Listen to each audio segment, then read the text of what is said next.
See if there was I could do just to get locked in on time. All right, I'm going to call this meeting to order. Please.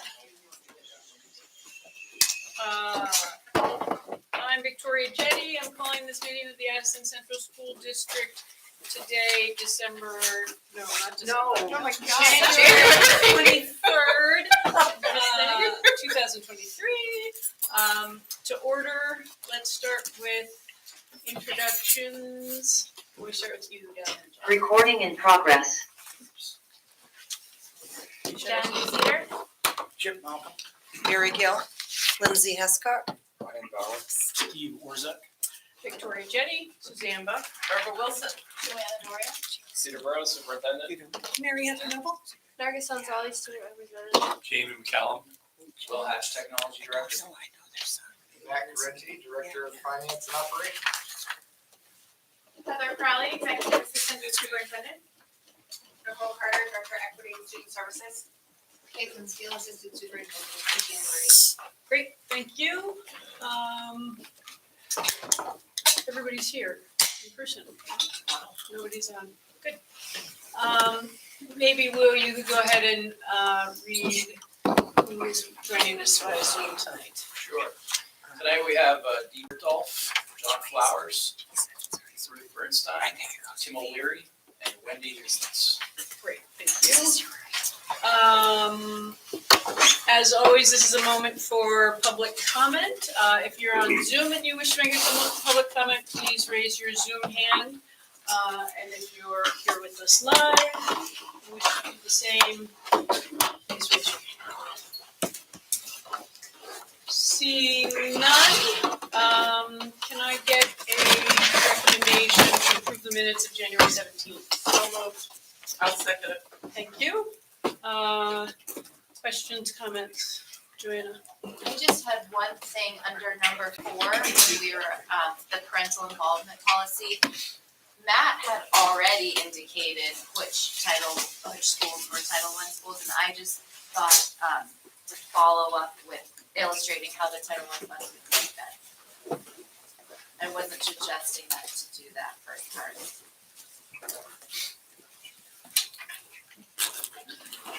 Yep, so under C, which was the approved ACSD bills, we had talked about the Truex Collins central office design. And we had a Wednesday facility meeting, and it really isn't due to flooding incident. It's due to the ACT, correct? Not flooding for the, I mean, that's what we, Yeah. So that's what we talked about at our, so that's why I'm correcting it. It's not flooding. It was because we are looking to repurpose that space for the ACT program.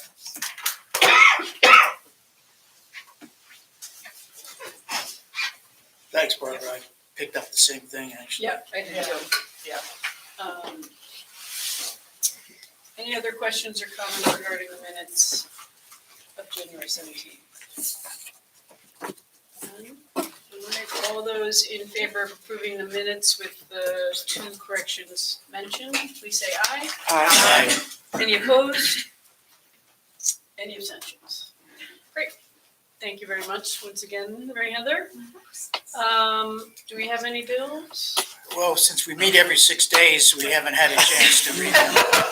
There were no bills in the interim, thank you. Terrific. a holiday. And Peter. Okay.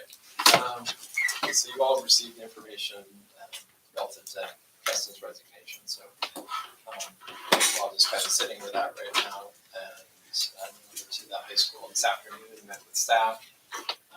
We are working on plans moving forward. Caitlin is going to be filling in as interim for the next month as we work on a process to find our next high school principal. I think everyone's just kind of feeling the moment right now and moving forward. The other thing I wanted to mention, it's an agenda item later on, is H42, which is the language for the warning.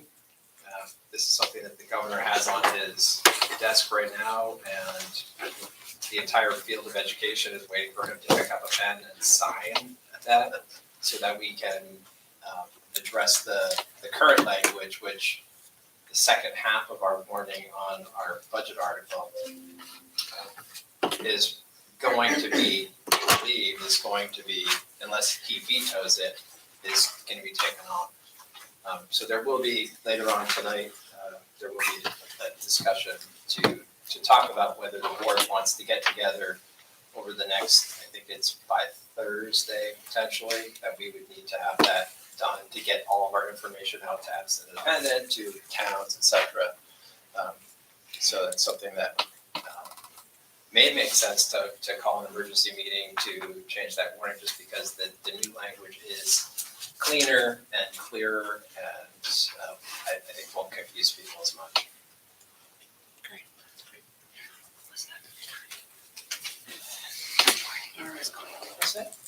Thank you. All right, our first action item of the evening is to hear from Elaine with the VSBA.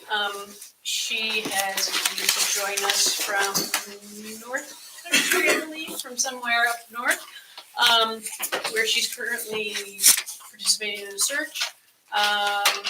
So as I briefed you all, I'm going to ask Elaine to just introduce herself, give us a little of her background, as well as the services that VSBA offers for boards in our situation.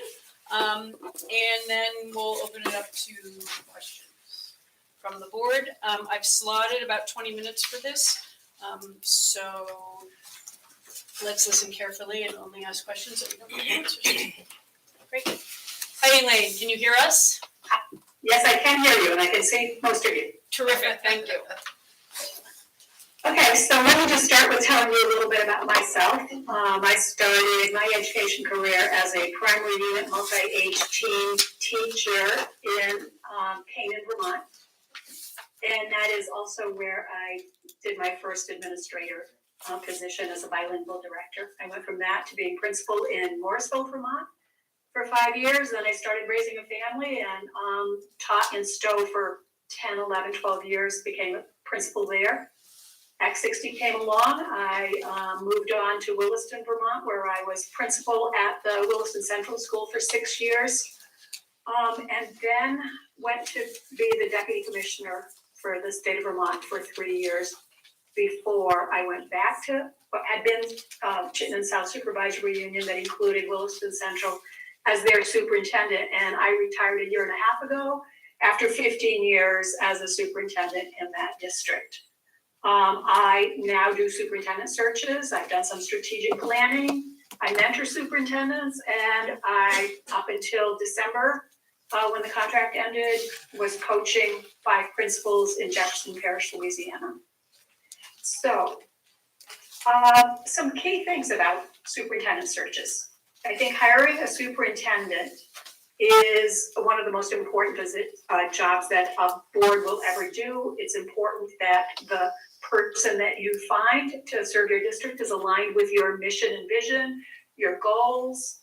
The superintendent sets the tone for the district. He establishes what it looks like to be that linkage between the board and principals and support staff and teachers and all of that. The time frame for doing a superintendent search from posting the position till choosing a candidate is about 8 to 10 weeks. I really believe that the story you tell at the end of a superintendent search is as important as the work you do at the front end. And what I mean by that is, it's important that the board can say to the community, we asked you what your most important characteristics and traits that you were looking for in a superintendent. They ask that same question to their faculty and staff, that they get input, and that they then say, here was our process, and that they do their due diligence to ensure that they find the best person to run the business. And honestly, at the tail end, that story that you tell really has a lot to do with the amount of buy-in you'll have from everyone. I define a successful search as you found the person that is a match for your district. Not by, oh, we had 30 candidates and the school down the road only had 5, or we had 10 candidates and they only had 2. Because if you have 100 candidates and you don't find that one person that is the right match for your vision, your goals, what your district needs, if you don't find that person with 100, it doesn't matter. That's not a successful search. So timeline for the process, first you need to get permission from the AOE, that's the first thing, and that's just perfunctory on your part. You're a big enough district, there's no question, but you do need to do that. Determine what you're looking for, and that can be found in your job description, your strategic plan, and any other internal documents that point to, here's what we want in a superintendent. You post position. In my most recent search, we posted School Spring. Massachusetts has this great posting spot for their people, but they, for neighboring states, do it for free. So that goes out to every district in Massachusetts. And then if you want to spend a little more money, you can post an Ed Week and AASA. You need to leave the posting open at least 3 weeks.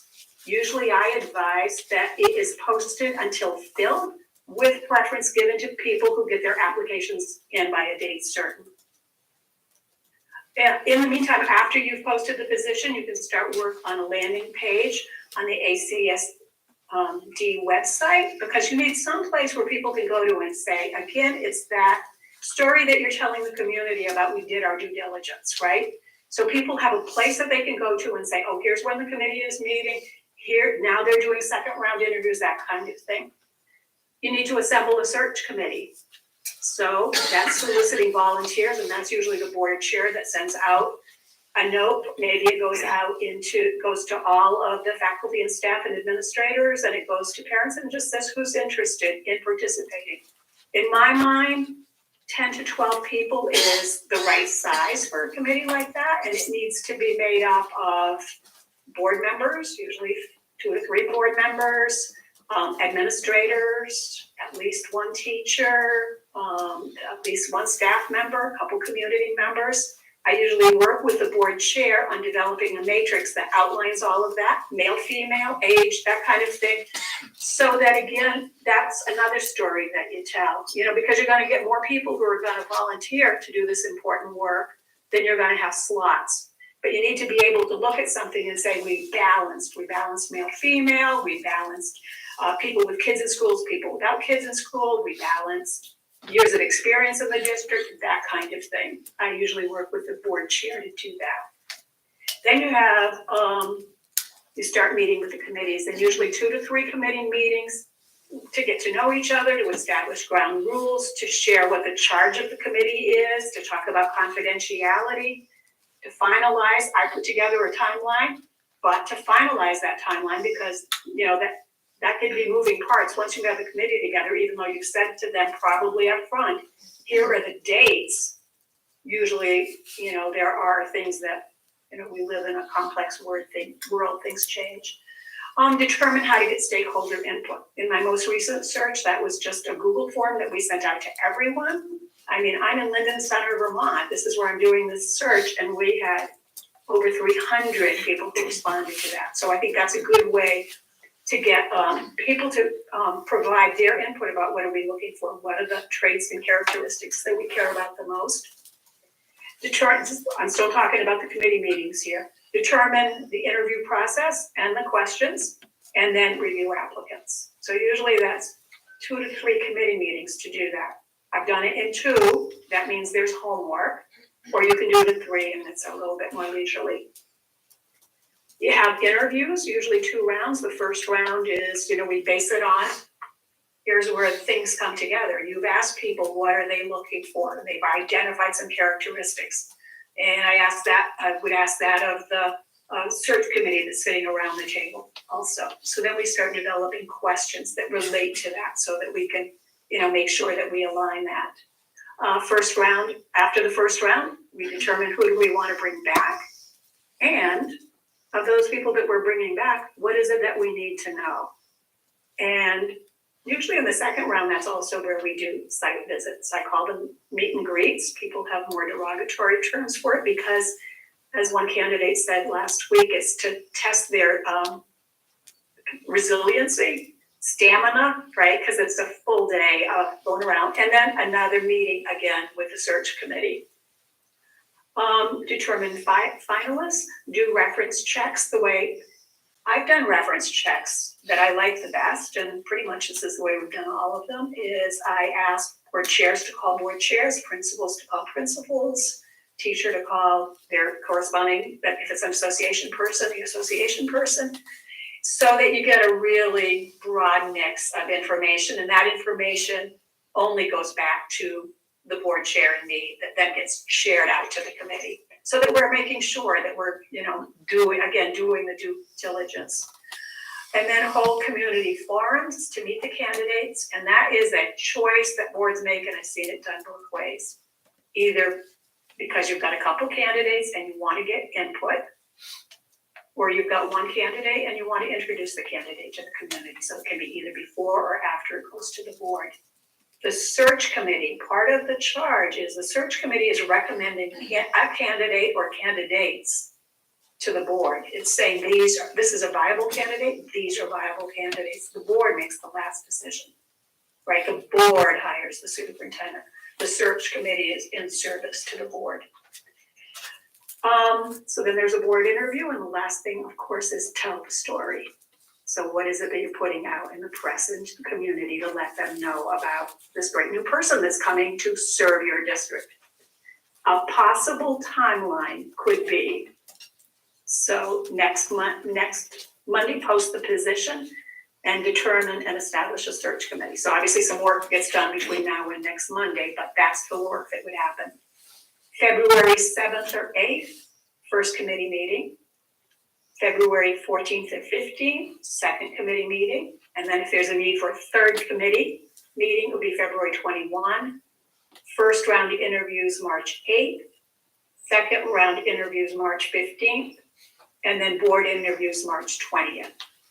And thank you very much.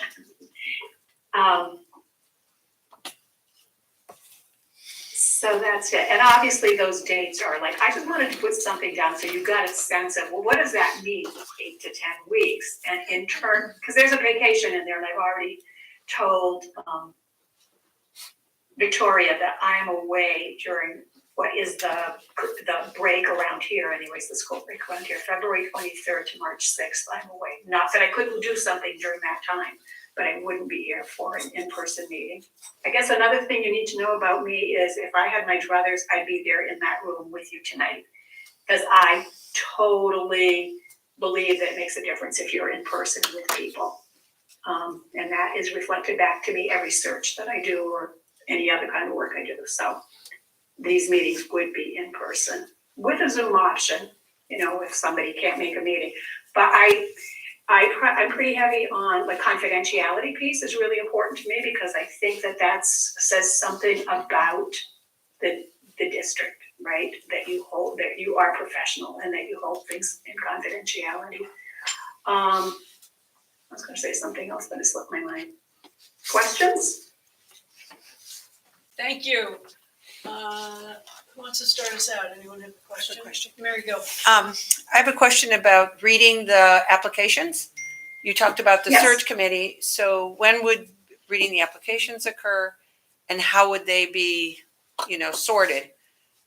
And who would do the sorting? So the committee does the sorting. So the applications would get read ahead of time. You would get School Spring access. I'm assuming that everything gets done through School Spring.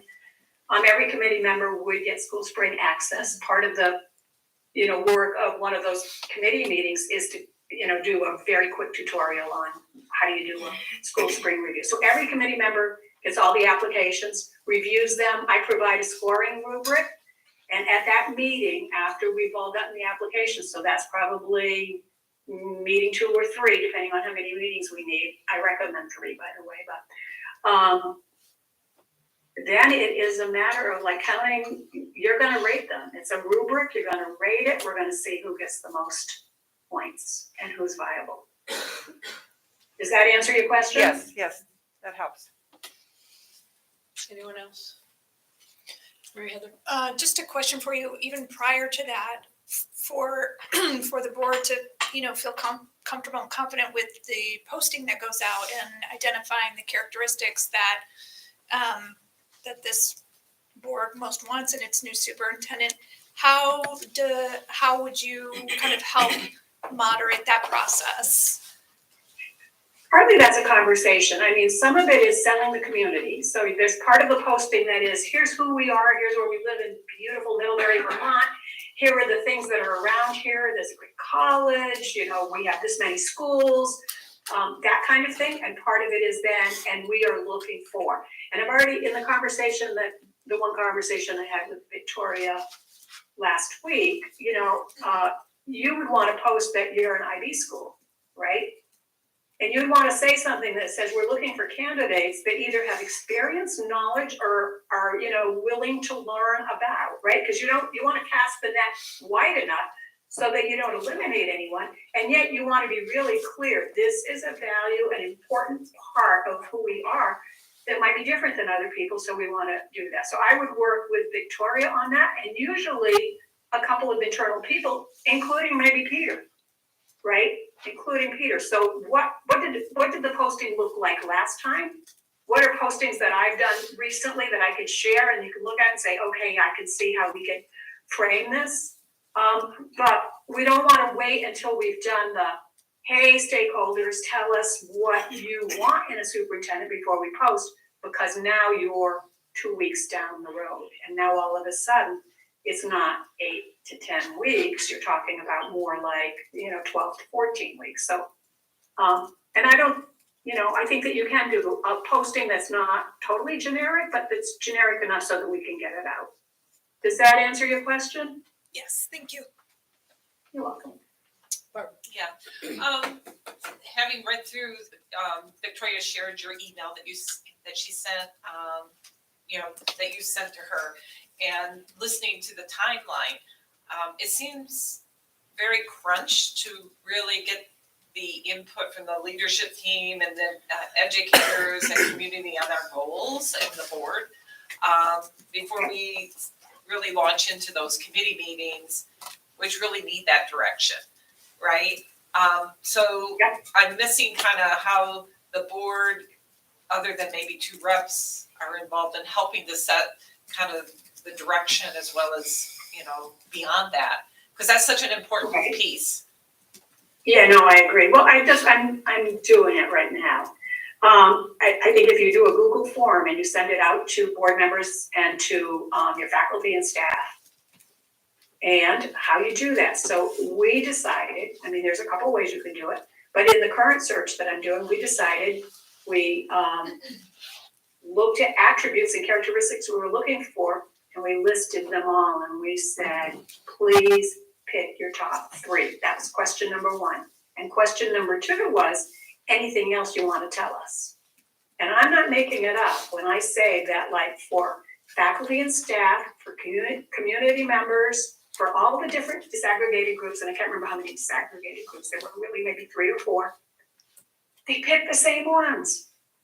And they didn't pick any of the others.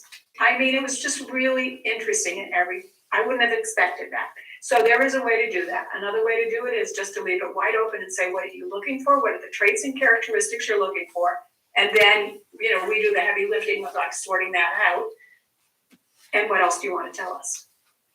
But it is doable through a Google form because you get the information right away. Just say to people, you have 1 week to fill this out. But you don't have to do it that way. If you'd rather have the process go longer, that can happen too. That's a choice you're making, how fast you want it to go. But it is doable in this time frame. I've done it several times. Could you address the pool that you are tapping into? Obviously you have quite a bit of contact here in Vermont. explain to us, please, how your reach would go beyond that in School Spring? Other than School Spring, I think that Massachusetts site is a really good one. Ed Week, for, I think it's like $600, will do a bi-weekly, every other week posting on their, the Ed Week weekly newsletter. And AASA will also do a posting. I will tell you, we get almost everything from School Spring. That's the truth.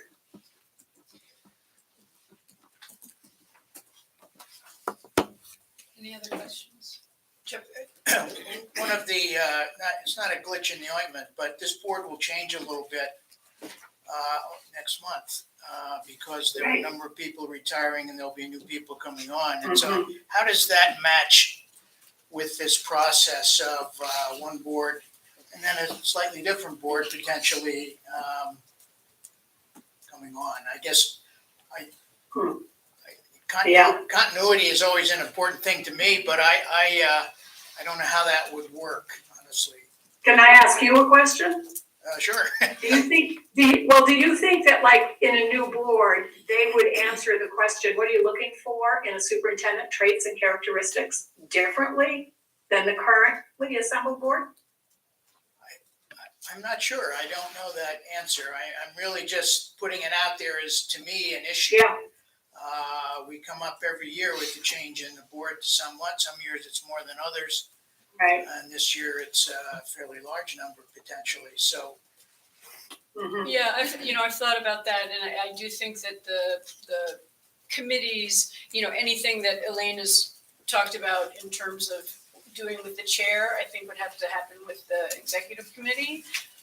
And then beyond that, the hiring committee, so to speak, whomever the board rep is, who's on that would be someone who's will continue to be Can I- in March. Victoria, can Yes. I ask a clarifying question? Yes. So, I'm totally fine with, instead of meeting just with you to do like postings and that kind of thing, to meet with a small group. But when you say hiring committee, the hiring is the entire board, right?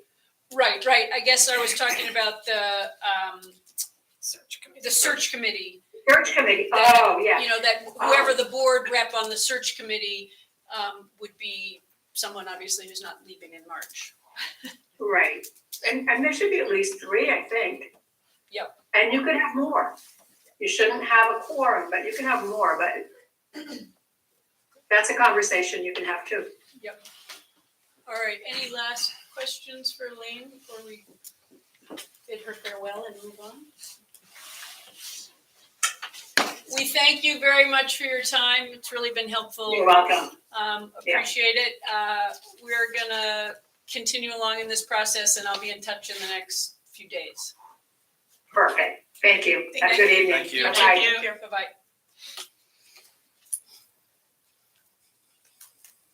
Hi, Judy. Hello, how are you? I am well. Nice to see you. Nice to see you as well. Thank you for making yourself available tonight. We appreciate it.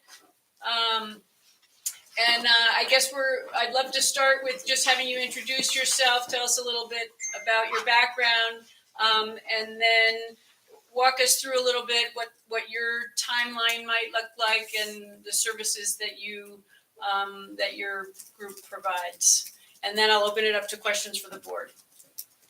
Sure. Well, thank you for having me. I'm Judy Sclayer-Stein. I'm a consultant with McPherson and Jacobson. I've been with McPherson and Jacobson since 2015. We had the honor of helping the Hannaford Career Center with their recent superintendent search, and would love to assist Addison Central School District with your search as well. Our process, first of all, a little bit about me. I'm a retired school administrator. I am from Missouri. I live in St. Louis, although right now I'm on vacation. I'm at a resort outside of Branson, so that's the reason that you see the lamp with the cedar tree on it behind me. So forgive me for the casual surroundings. So that's where I am, but I'm from St. Louis. I have spent the bulk of my career in the St. Louis area, although when I started so I was a teacher. I then started my administrative career in a suburb of Chicago. You probably are familiar with it for an unfortunate reason. It's called Highland Park, Illinois. And that is where that terrible shooting happened over the 4th of July this past summer. Highland Park's a very affluent school district in a northern suburb of Chicago. And I was an assistant principal of middle school there and then a principal of an elementary school there. I spent 6 years in the Chicagoland area. And then due to the death of my father and wanting to get closer to home, I moved back to the St. Louis area and continued as a principal in a couple of districts in St. Louis. All told, I was a principal for 17 years at both elementary and middle schools. And then I moved to a central office position as an assistant superintendent for HR in a district that was located in more of a suburb of St. Louis, an inner ring suburb, but really served a more urban population. From there, I went to another district in St. Louis, the Ladue School District, which serves a more affluent population, where I was assistant superintendent for HR and then superintendent before I retired. In retirement, I don't really know how to retire. I had a friend ask me the other day, Judy, do you think you'll ever retire? And I said no, because I love staying connected to education. And so in retirement, I continue to serve as a consultant with Mac and Jake. I consult with school districts on a variety of personnel issues and sometimes conduct investigations for school districts. I was an adjunct at a university here in the St. Louis area for a period of time, working with aspiring administrators and school counselors. And for me, it allows me to stay connected to a field that I've been involved with since I was 21 years old. So I love being connected to the world of education, and it is my pleasure to be able to be with you all tonight. Serving as a consultant to school districts who are looking for a new superintendent is something that I find to be crucial, rewarding, and exciting, because to me, the most important thing you do as a Board of Education is hire your superintendent. It is the one position that you actually hire in your school district. And why do I say that it's the most important thing you do as a Board of Education? Because there's so many things you do as a board. But to me, if you hire the right person as your superintendent, that critical position allows you as a board and your superintendent to work together really as a phenomenal team, because you do have to work as a team as you make decisions together for the benefit of the kids in your district. And frankly, that's why we're all here, because we're looking out for what's best for kids. And that's what our motto is at Mac and Jake. Our motto is, it's all about the kids. And so that is why I say that the hiring of your superintendent is the most important thing you do as a Board of Education. Great. Thank you. Can you Absolutely. Can you walk us through a little bit of your process and timeline? Absolutely.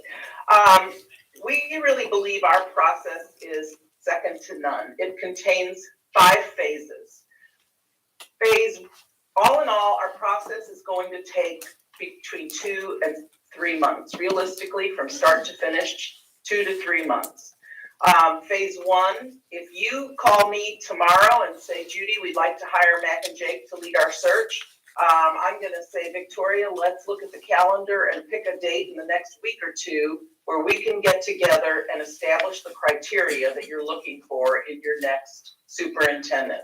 So that's phase 1. We would get together and we'll take the board through a pretty fun activity, but the process is to generate those qualities and characteristics you as a board are looking for in your next superintendent, which will then lead us to creating probably 3 to 6 criteria statements that spell out in general what you're looking for in your next superintendent.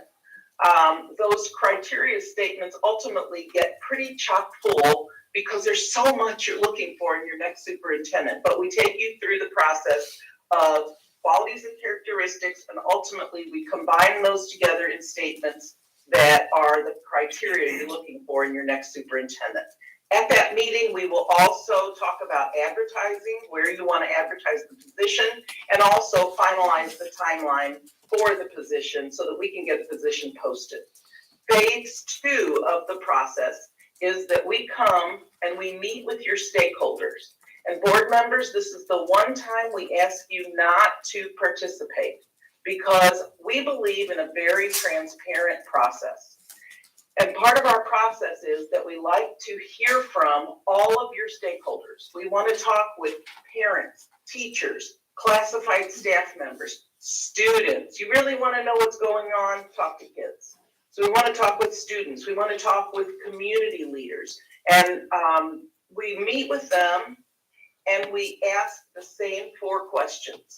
Tell us the good things about your community, the good things about your school district, the qualities and characteristics you're looking for in your next superintendent, and are there any issues that the new superintendent should be aware of as he or she comes into the district? So we form focus groups with your help, of course, because we don't know your patrons. So we work with a point of contact in your district. We form focus groups of all of those stakeholders that I mentioned. We also hold meetings that are open to anyone in your district who would like to attend, usually evening meetings, but again, that's up to you to say, well, for our district, it's better if we have a morning meeting, then that's what we'll do. We also do a community survey that's open for probably about a week that runs concurrently with when we're doing stakeholder groups that ask those same questions. And it's open to anyone in the community. It's an anonymous survey. The results go to Mac and Jake, who compiles the results. We don't change anything in the survey responses other than we remove any proper names. And if there are any vulgarities, we take that out. Otherwise, the way people submit their responses is the way those responses are reported back to the district. And a complete report is put together. We provide the board with a summary about a week after we've met with stakeholders. So that's phase 2.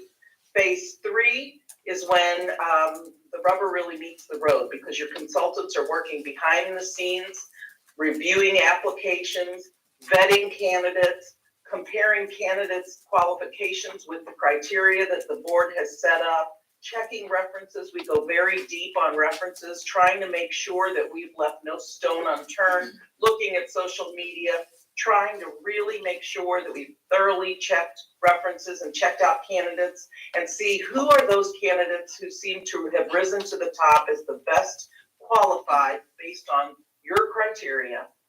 Then phase 4, we come back and we meet with the board and we say, okay, board, based on the characteristics that you've established, based on what we heard from stakeholders, based on everything we've learned about ACSD, these are the X number of candidates of the, and I'm making up a number, of course, but of the 15 candidates who've applied for the position, these 6 or these 7 are the ones who really rose to the top, who we would recommend to you for your consideration. And we present them in depth to the board. We show the board a video interview that each of those candidates have done. But because we do everything out in the sunshine, if the board is interested in saying, well, Judy, we want you and your consultant colleague to present every single candidate or tell us every single person who applied, we will cheerfully do that. But we're going to focus our attention on those candidates we feel really match the criteria that you've established. Then you're going to, as a board, make the selection of those candidates who you feel are the ones that you want to bring in as finalists for the position. And then we work with you to establish dates to bring finalists in. We recommend that you then invite stakeholders to interview finalists. The stakeholders give you their input, their feedback. The only body that determines who you're going to hire is the board. Because remember, this is your one employee that you hire. It's your most important decision, so you should not give that decision away. But we do strongly encourage you to let stakeholders give you their input as to the candidates they think, or to the qualities they see in the candidates in terms of strengths, as well as any areas of concern that they might have of the candidates, because that feedback becomes very helpful to you as a board the night you interview the night you interview the candidates, after you've debriefed, then you're able to hear the input from the stakeholders, and that may sway your thinking as to who you feel is the best match for your district. Finally, we offer phase 5. And phase 5, so when the interviews are over and you've made your selection, at Mac and Jake, we don't say, okay, bye-bye, it's been nice knowing you. We're with you. And once you've selected your candidate, we will be in touch with you early in your superintendent's tenure with the district. Probably in August, we'll be back in touch, because your superintendent's going to start July 1, probably early August. We're going to be in touch to schedule a date where we come back and do phase 5. And phase 5 is where we work with you as a board and your superintendent to establish performance goals for the new superintendent. We work with you as a board and do almost like a retreat with the board and the new superintendent to establish roles, the board's role in terms of being the governing body, superintendent's role to administrate the district. And it's usually a very well-received meeting, and it's more of a retreat, a professional development opportunity for both board and superintendent. And then we stay in touch, at least quarterly. We're in touch with you as the board president, Victoria, if you're still the board president, and with new superintendent, because our goal is for success, for continued success. And if there's a problem, we want to know about it so we can be available to support and coach. So very quickly, that's the, those are our 5 phases. If we start, again, if you offer us this opportunity tomorrow, we're looking at a timeline probably that you would be completing your search process, I would guess by late April, early May, would be my loose guess of when you would be naming your superintendent. And in your experience, does that put us on the sort of, are we on the waning wave of spring hirings, or how are we hitting the spring market? I think you are just fine right now because it's January. You have ample time to get a posting out there and to have excellent candidates apply for your position. You're going to be wrapping up your process late in the spring, but you're going to be seeking applicants yet this winter. So I think you're just fine in terms of being able to attract excellent candidates. Thank you, Judy. I'm going to open it up to questions from the rest of the board. Anyone want to go first? Barb? Sure, I'll go first. With your process, in some cases during, other candidates, which would possibly be helping us, they have us develop a search committee, and so there's a lot of work that's being done by that search committee. And if I'm listening correctly, I don't see that in your paradigm. Am I missing something where it's really you're taking the heavy lift, based on we're meeting with the stakeholders and the board to really understand our criteria to do that search? I could be missing something, maybe a little clarification there. Yeah, I don't think you're missing anything. The idea of hiring Mac and Jake is for us to, if I may use your term, to take the heavy lifting off of you as a board. You all are very busy. You have other lives, other jobs, things that you're responsible for. And so it's not that there won't be work for you to do, because there will be. This is going to consume a great deal of your time, but the goal is for us to come in and facilitate the search for you. Now, one of the things we will ask for is for a point of contact to be designated, because there's a lot of behind the scenes work that needs to get done. And it's preferable, for your sake, that it not be Victoria or another board member, because it's oftentimes it's clerical or it's more administrative, like, okay, and it's somebody that I can call and say, all right, can you help me? I need to get people lined up to be on this focus group, or I need a room booked for this or that meeting, or can you make me copies of XYZ so that we'll have it when we meet with this group. So there is a lot of what I would call behind the scenes type of work that needs to be done. But no, if the work should not be on the board, that's why you're hiring Mac and Jake to facilitate that.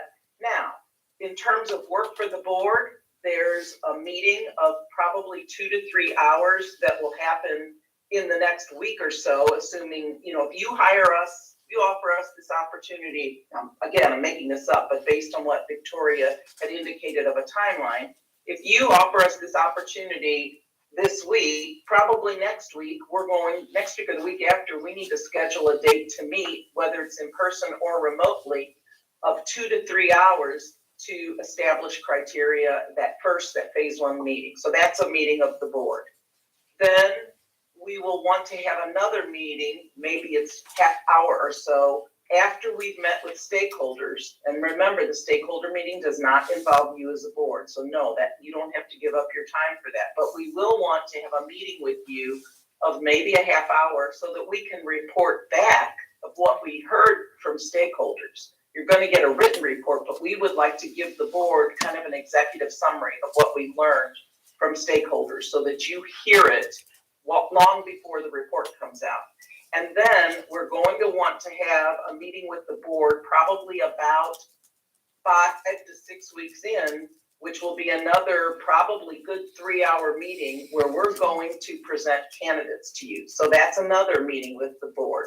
Beyond that, the only other time commitment that the board will make, which will be huge, will probably be about 3 or 4 days in a row where you will meet like 4 nights consecutively with your finalists. And then we typically will have a meeting the last day where you'll meet together as a board to debrief all of the candidates and make your choice. But I hope I'm not confusing things. Basically, on the front end, before you actually interview candidates, you're looking at 2 basically 3-hour meetings and maybe 1 half-hour meeting. And that should be the only time commitment the board has to make until you're interviewing candidates. Great. Yeah, I'm sorry. I studied this up all weekend. This is more fee-based question. The not to Sure. exceed fee. Yeah. So what are the variables in that other, I know travel and living, there's, that was highlighted in your proposal. But what other activities would impact maybe that not to exceed number of 20? Okay, so if you happen to have our proposal in front of you, I'm on page 20, and you may want to follow along if you're a visual person like I am. So again, these are, when we say not to exceed, these are things that the board has some choice about, like in terms of advertising. So we would typically recommend that you advertise with AASA and Top School Jobs. Those are the top 2 places that you typically should place your advertisement. And I know that in Vermont, School Spring is a very desirable site. I don't know offhand the cost of School Spring, but that would fit under here as well. Now, depending on your desire for diversity, if you're looking for diverse candidates, you probably will want to consider posting on NAPSE, the National Alliance of Black School Educators website, and if you're looking for Latino candidates, Hispanic candidates, you might want to also consider posting on ALICE, Alliance of Latin American School Educators.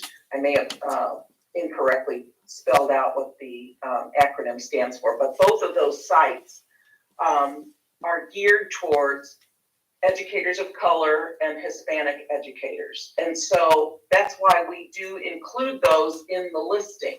That's for the board to decide if you want all 4 of those, but we, at the very least, would encourage you to post on AASA and Top School Jobs. So if you as a board said, okay, we do want AASA and Top School Jobs, we don't want NAPSI and ALICE, then that's going to impact the not to exceed. The stakeholder meetings, some districts,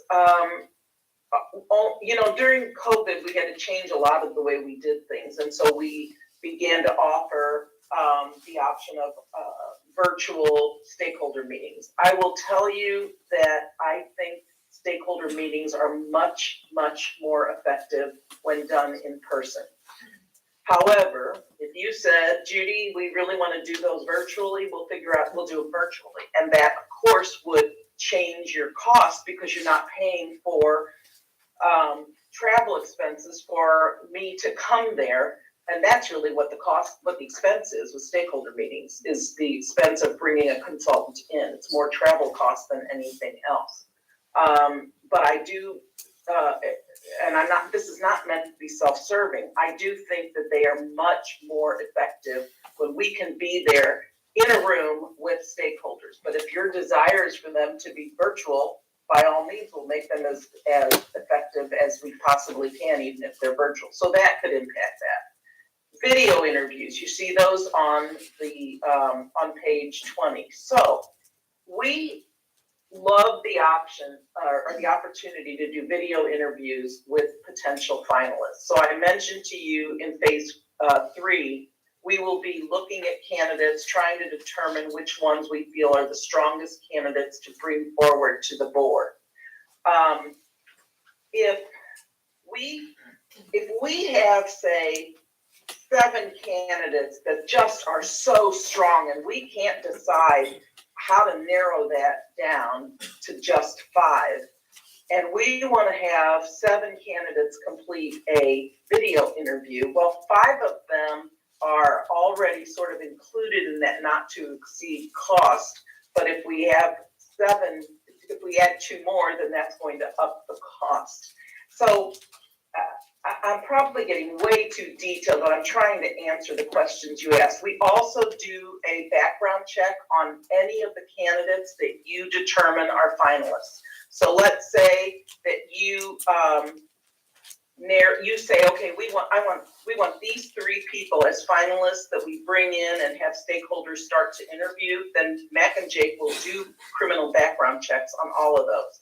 And even though it's Vermont state law, just like it is in every other state, that anyone you hire is going to go through an FBI fingerprint background check, the criminal background check that Mac and Jake does also checks things like finances, if there's ever been something like a DWI. It checks some other things that might not come through necessarily in an FBI fingerprint background check. And we do that on anyone who's a finalist. So that's included in the not to exceed costs, and then travel expenses. So it doesn't mean that our not to exceed expenses are going to reach all the way up to that full $20,900, but it could. Thank you. I know that Mac and Jake is a national firm. How do you, you somewhat answered this question already. How do you expand your reach beyond Vermont and School Spring? Well, because we're a national firm, we have consultants all over the country.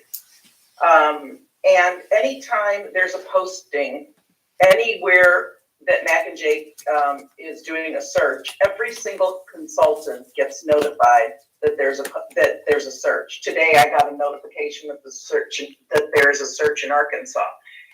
The reason that every one of Mac and Jake's consultants gets notified is because you never know who knows whom.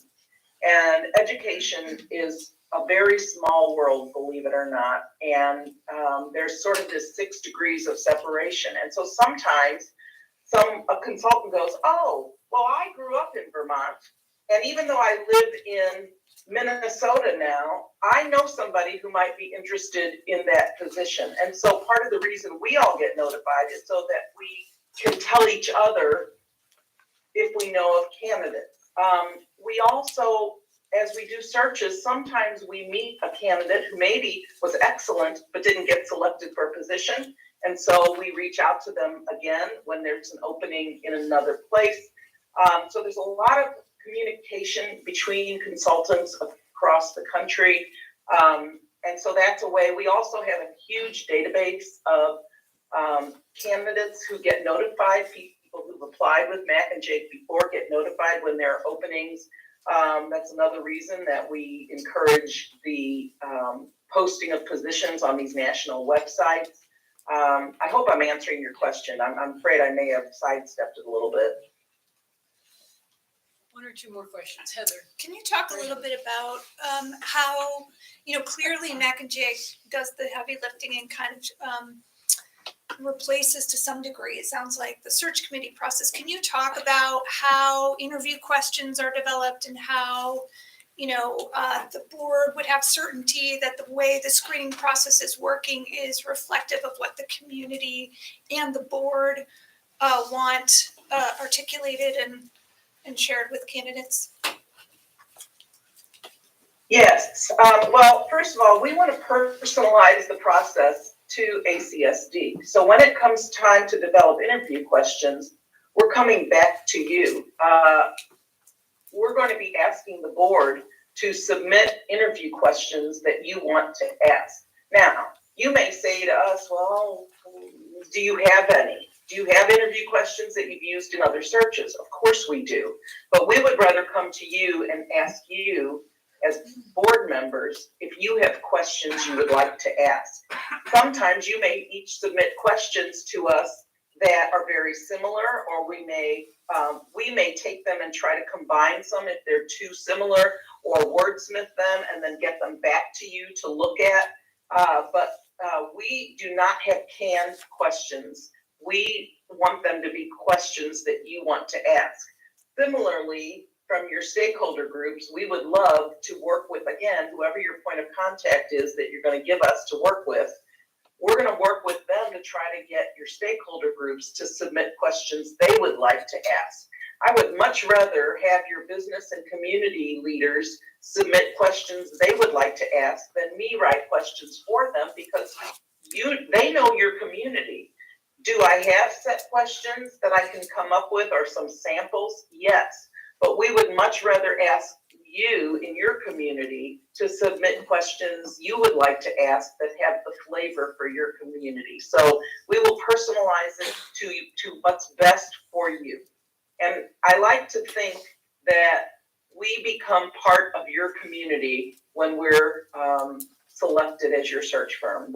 If we're selected, we're part of ACSD until we're not. Thank you. Thanks. Any other questions? Final question. Judy, we really appreciate your time. It's been super informative. We are going to continue this discussion, and I will be in touch in the next couple days. Thank you so much for the opportunity, and don't hesitate to reach out if you have any other questions. Great. Thank you so much. Thank you. Thank you. Thank you. Thank you. Bye, everybody. Bye-bye.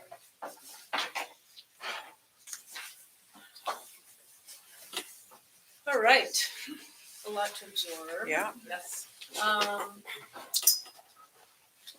It feels like there's a lot of similarities, but there's also some major differences.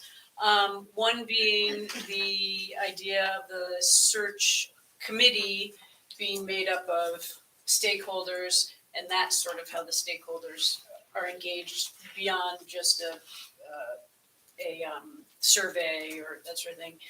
That's sort of VSBA's approach, and Mac and Jake's approach is that they meet with the stakeholders first, but then they do the work of the search committee. So that and the costs could be similar, but they also could be more different. What are some other the big differences that people? Timeline. Timeline. The time, right, so VSBA was 8 to 10 weeks. 2 to 3. 8 to Oh, the- 12. Yeah, and Mac It's Mac not and that Jake much was 8 to difference. 12. It's not that much difference. Yeah, so not that much difference. And I think Judy was assuming I think Elaine was assuming we started 2 days from now, and Judy maybe had a little bit more time. So those were sort of. And I think, the outreach across nationally for the candidates definitely seems to be higher, with the Definitely. Latimer than, Vermont, CS, yeah. VSBA. Yes, thank you. I was like, I can't say it, I can't say it. Right, I would say there's pros and cons with that, right? Yeah, So there's sort of the local, they sort of understand it, they would be here, there would be less travel on their behalf, but also, that they're sort of seeing it through the local lens versus the more national firm with more national contacts, maybe not quite understanding the Vermont culture and the Vermont's, like she called you the president, right? So it's like you're trying to figure out what's our culture here, and paying for it, and paying for them to come from, I don't know if it's St. Louis or if there's something closer. It seems a little ridiculous. I think she would be the one. She'd have to be the one. Like, there's not somebody that we could try to get closer. If they said they have people all over, like maybe there's somebody in Upper State New York, or Yeah, that's actually a good They question. have a consultant from Plattsburgh right. who, he was traveling somewhere. I don't know if he's back yet. Yeah. So I guess that would be a concern for me. It's going to be at least $800 for a flight from St. Louis to Burlington, right? There's no easy way to get there. If there's somebody that was within driving distance, I would feel more comfortable with something like that. Question. Chip and then Brian. First, one brief question just to our superintendent, who was in Oregon when we hired him. I wasn't on the board then, but can you just give us a very brief as to how you found this position, or how we found you? It was definitely just kind of happenstance. I knew someone who had moved to Vermont the year before. Her husband was working at the AOE and was doing work in Middlebury, and so actually was in conversation. It was just like a very strange. So, because that's an important question, I think. We have to decide whether this broad expanse that they advertise them doing, which is what they do, is to our benefit or not. I think, to me, the only benefit to that is the IB part of it. I don't know. I mean, that obviously expands the International Baccalaureate across the country, and then Vermont, obviously, we're pretty unique. So that, to me, is the only thing. The local component, there's some appeal to me on that. I just am, I guess I can see this occurring if I'm Middlebury College looking for a president, but I don't know. I just don't know if I need to have this expansiveness that we think we're going to get better candidates because of that. I don't know that answer, but that's just my gut on this. Right, well, I guess the question is the expansiveness from Mac and Jake, or is it from where they advertise? And could VSBA advertise in those same places? I don't know. I don't know that answer. I'm just. Network, that Mac and Jake network, that you would lose with a VSBA. Any other comments? Brian. Oh, Brian, I'm sorry. McPherson had pointed out, I think, 5 different schools in Vermont that they had worked with. Is the lady who gave the presentation the one who worked with these schools? No. Why wouldn't we want somebody who has already worked in Vermont to be the consultant? She worked with the Career Center. She did not do the Burlington search. The person who just gave the presentation. Yeah. She worked on 2 or just 1? She's worked on at least the Career Center. I don't know if she's worked on others, but she spent quite a bit of time here in Vermont. Okay. And secondly, The person I was mentioning, Brian, did Burlington and did Harwood. Okay. They had Harwood last year too. And do we know how these worked out?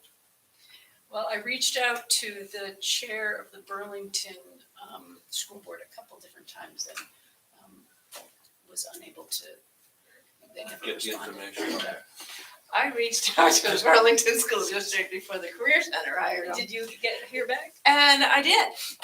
They said they loved the process. They thought it was great.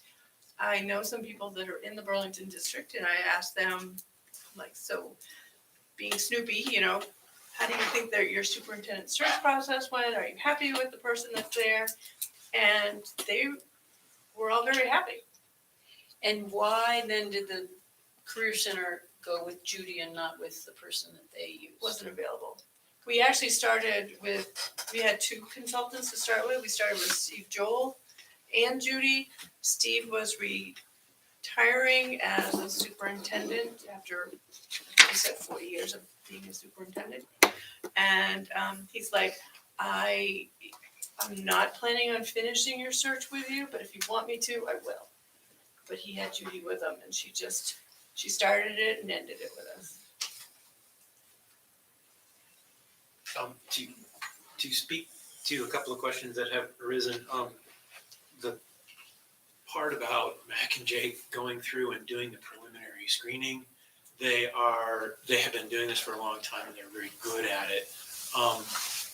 I was a little concerned when DSBA said, everybody's gonna wade through school spring. Well, that's a lot of work and that's a lot of not knowing what you're doing really. We as been pointed out before, we're not professionals at this.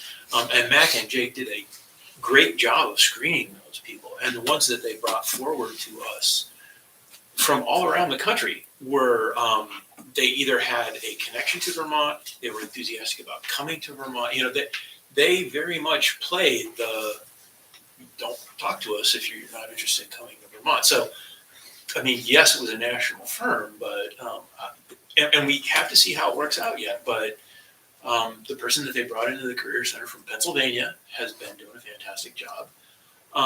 The candidate that they presented to us that we have made an offer to was a rock star. I mean, every single group, the ones that they talked to, you know, all their stakeholders, every single one of them unanimously said, hire this person. So, and that is a person that we would not have found by word of mouth. We would not probably have found on School Spring. And so, I mean, I was so impressed, and I was very skeptical when we started that process. I was so impressed with what Mac and Jake did.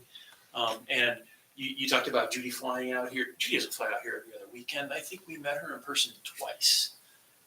You know, so they don't try to pad those expenses, and they certainly, they did a lot of Zoom work, and they did a lot of work with, like you said, they met with the stakeholders, and then they did all that distilling of the questions and combining them, and, you know, and then presented to them on just, they didn't go out and interview based on what they researched. They came back to us and said, here's the questions that rose to the top. Here's the questions do you want to ask these questions? And we picked, and we spent the session refining those questions and deciding which ones we were going to use. So, you know, some of the things about some of the concerns about do they get involved in the local process? As for Vermont culture, I mean, they're asking us to inform them about Vermont culture, and they did a great job with it.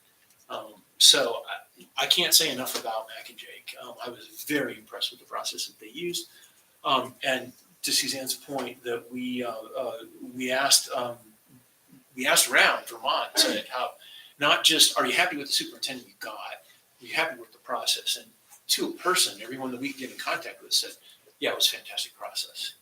Not just that the result was good, but the process was solid. So, I mean, the other thing I'll say is, when you have a process and you get teachers coming forward saying, thank you. We felt included. We felt like you listened to us and that the process listened to what we had to say. I mean, teachers normally don't right? Teachers normally don't come forward unless they're really happy, but they did. They came forward and they said, we were happy. We thank you. And I was very surprised. I didn't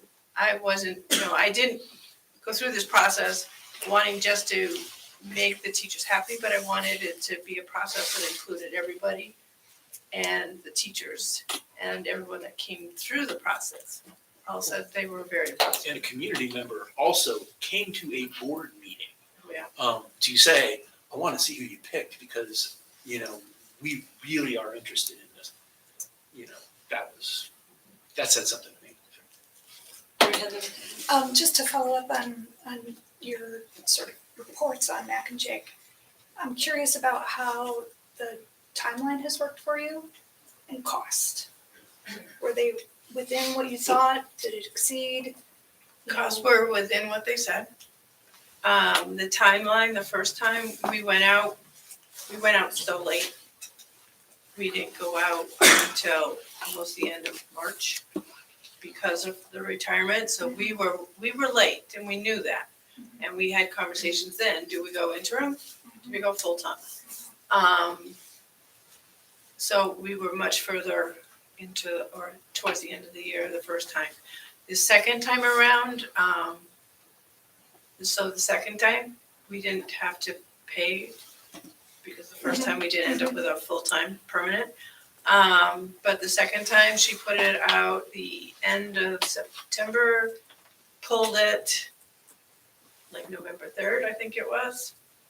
And then she did all the background checks and everything, and we did interviews. Well, the video interviews was because we had Thanksgiving week, so then I think Yeah, it was like the the week holidays after kind of that. messed So up at September, October, November. You know, you lose kind of a month in there, but. Yeah. So we're at about 3 months now. Like, are you guys?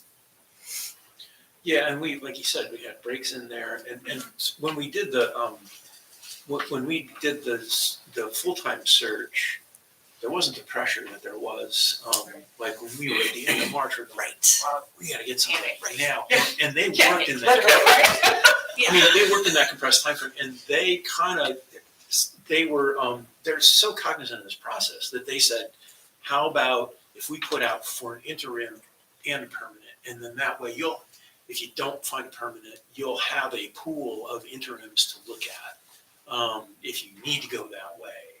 So, you know, they understood the timeline and the situation that we were in. I thought they did a very good job accommodating both of those. So.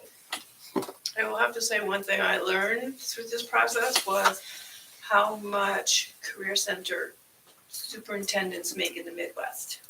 Yeah.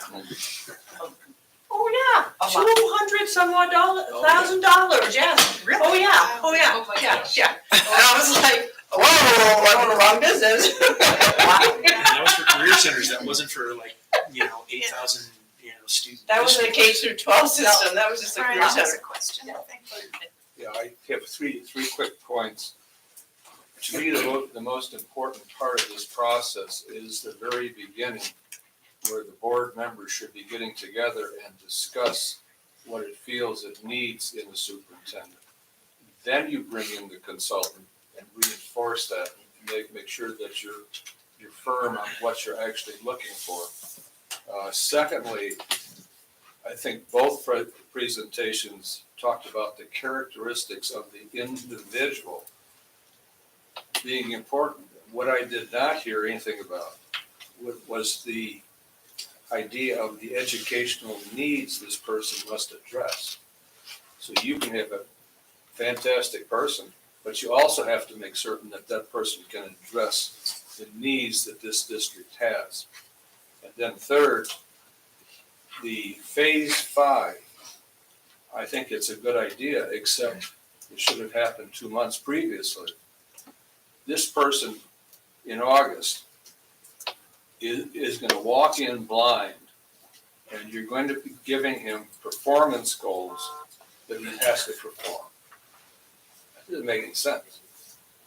Why would somebody walk in here blind and say, okay, I'll take the position in July, but But then I'll come back in August and you can tell me the performance objectives for this job. That's what was said.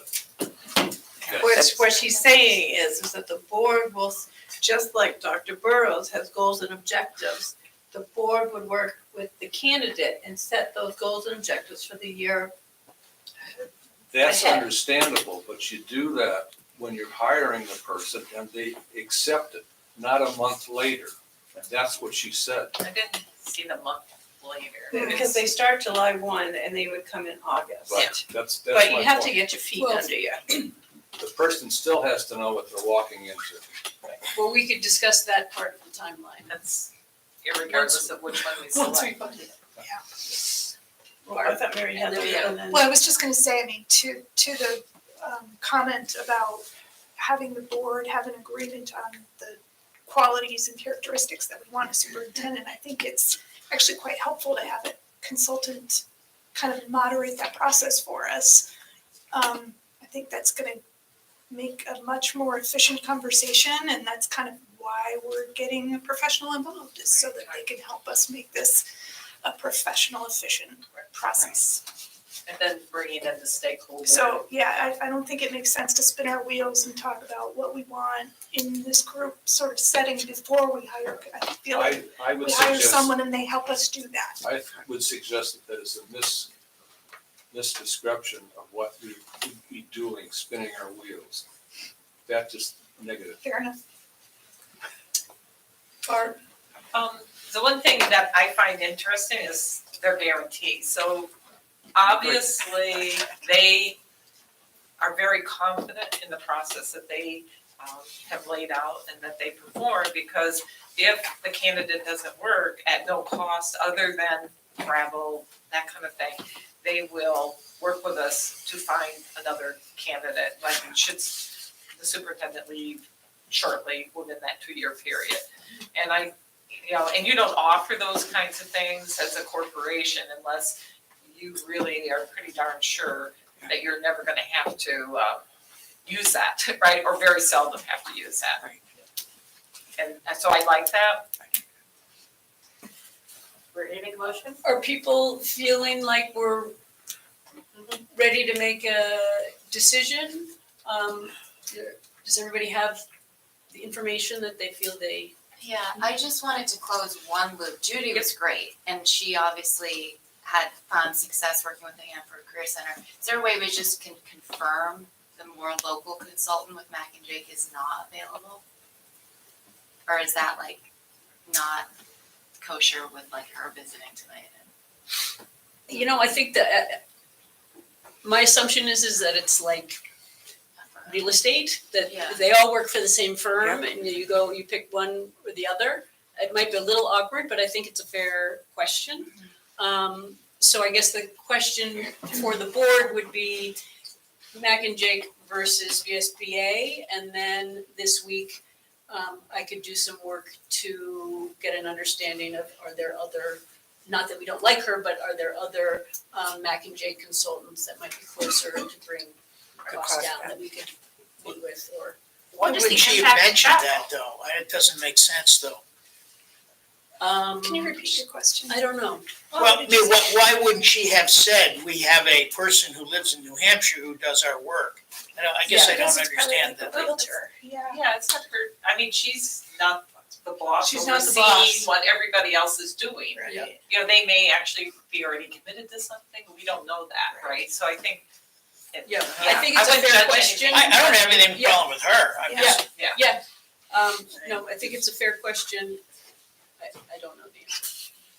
I know, all I can say is when we started with Steve and Judy, I didn't ask about the New York consultant, but I did ask if there were other ones in the area, because I completely missed the New York one, that might be closer and that were available, and at that point, being so late, they were finishing up lots and lots of searches, so that they weren't available. They had already finished the majority of theirs, so that was who we had, so that's all I know. Jimmy? This is really, I went into this thinking that I really liked what Mac and Jake had to offer when I was reading the emails that went around. And then I was really impressed by, was it Elaine? Is that her first name? And then the Mac and Jake person came on, and I was like, oh, that is pretty good, actually. And the thing I liked about Elaine's approach was the fact that all these local stakeholders seemed to be part of the process as it went on in like a more concerted way. And that can either be really good or bad, depending on who's there, who's doing the work, and whether that works out or not. And I'm just wondering, like phase 3, she has, or phase 2, they meet with the stakeholders and whatever. I just wonder, for those of you that have worked with Mac and Jake before, know their approach, is it possible, like, or do you imagine a world in which we could say,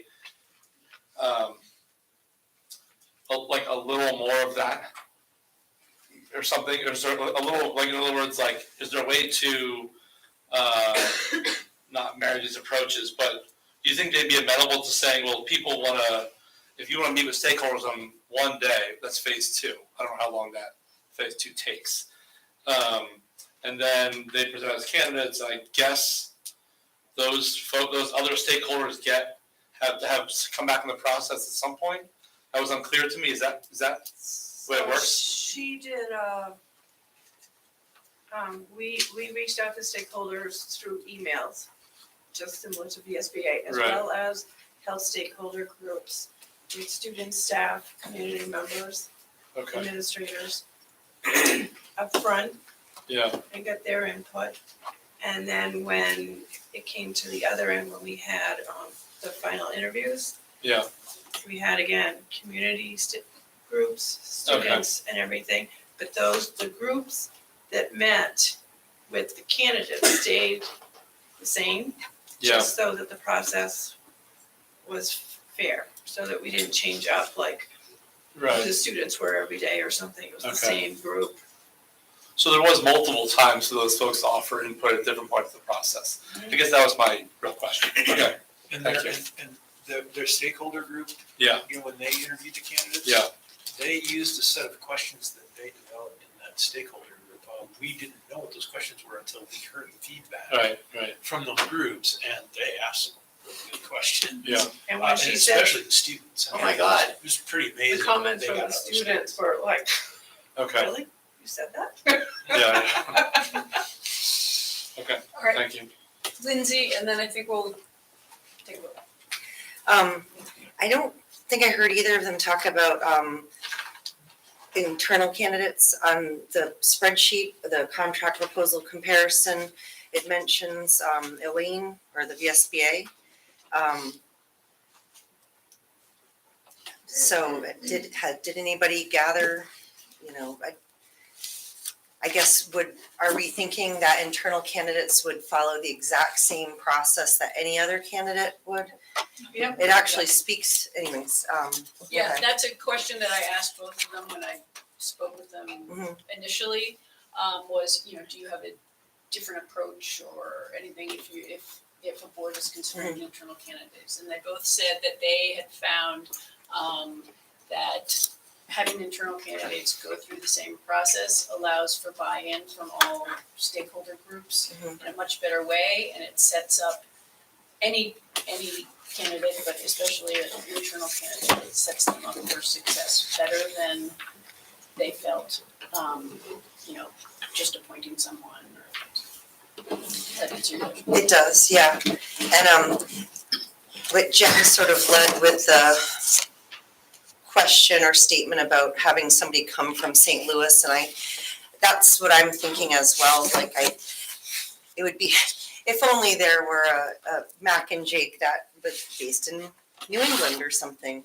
I'm not comfortable with the idea of, you know, I'm hearing her talk about all of her experience in city schools and, you know, suburban schools, but, you know, it's so different when you have that in your background and you're applying it. You know, if I hadn't heard from the Hannaford Career Center perspective, I would, you know, it would be a different story. But I'm not comfortable with the idea of somebody coming in from a different part of the country and casting this wide net and trying to find people from, you know, cities across the country. I mean, maybe there's somebody working in Chicago who grew up in, Salisbury, and they're just dying to get back, but wouldn't they be looking at, School Spring if they were wanting to do that? I mean, you can't even buy or rent a house in this community. So, we could hire someone and they can't find a place to live, I don't know, there's certain realities about our community that, there's Well, hardly any private schools and, it's just. I think I had a similar skepticism, but I think Barb's point to the guarantee sort of thing, Yeah. they're not gonna just pull someone from Chicago who doesn't have a real interest and desire Yeah. to be in Vermont. Well, one would hope, yeah. Interestingly, on School Spring, in November, they're advertising for a superintendent. I wonder if there's a School Spring Plus, and it's just strange. I don't know. I wonder if that's not working out or something. Who is doing it? I searched on School Spring as if I'm looking for a job as a superintendent, and the Burlington That superintendent one has position been came there, up. I think somebody has forgotten to remove the posting, because that's been there for 3 years now. Yeah, I'm just, it's okay, because That's a that's one problem. of the, They don't keep this site up. right. It's a problem. Does Yeah. someone wanna make a motion and then Jen does? Jen. Motion to pursue hiring Mac and Jake to assist with our superintendent search. Second. All those in, any questions, comments, motion on the table? Seeing none, all those in favor of hiring Mac and Jake, please say aye. Any opposed? I would say I'm opposed, yes, to be honest. Any abstentions? I voted yes, but I think, it's still an issue, as Mac and Jake pointed out, as to the point person and everything. We're gonna have, our chair is gonna change. There's a lot of things that are gonna happen in the next month, okay, which is really uncomfortable to me in this process. I think, And that to me is, I don't care which system it is, but I think it's a real issue. Well, I Maybe, think that's why I phrased it pursue hiring, because if in your conversations it doesn't feel like it's jiving or right, and they're like, actually, we're gonna have your person come from some random town in the Southwest, maybe that's not gonna be a good fit. So I think maybe not lock it in with we're gonna hire, but pursue hiring and see if it's gonna work out, what our needs are. Can I just make a request? So, Yeah. was there motion passed. anyone, I have one opposition, but Right. did anyone abstain? No. Okay, thanks. Okay, so I will reach out to Mac and Jake to query on whether there are consultants closer to us that we could meet with. And if there are none, then we'll move forward and begin the process with Jim. Excellent. All right, thank you. Thank you all. Moving on, warnings. Are we, So the conversation for the board is whether you would like to stand pat on the already approved warning language, which states both the total budget amount and then goes on to state the percent increase, cost per pupil, language, which, if you talk to any superintendent in the state, they'll say that it confuses people more than helps to clarify spending. It also, in a year like this year, where the surplus in the ed fund is having a tremendous impact on tax rates. So, there's no information in that warning about tax rates. So it's taking just a little sliver of information and then putting it out there. And it's just enough to be dangerous. So my recommendation is that if we get that, if the governor signs, and there are a lot of people that are waiting on this, this act of the governor, if it's signed and we're within the time frame within which we can approve new warning language before having to send all of our information out, that we call an emergency meeting by Zoom and approve the new language, which essentially just takes everything off of our warning language after we say the total budget amount of whatever it is, 42, whatever. So, Lots of questions. two things. One, comment. The general public has seen that language for several years. So it doesn't really hurt us to change it. And the other question I have is, does that really rise to the purpose of calling an emergency meeting? To just change the article warnings language? I thought that the purpose of calling an emergency meeting was because you're in crisis, like. I mean, the emergency meeting can be called for any kind of emergent issue. I don't know, I think we're playing An emergent meeting. I think we're playing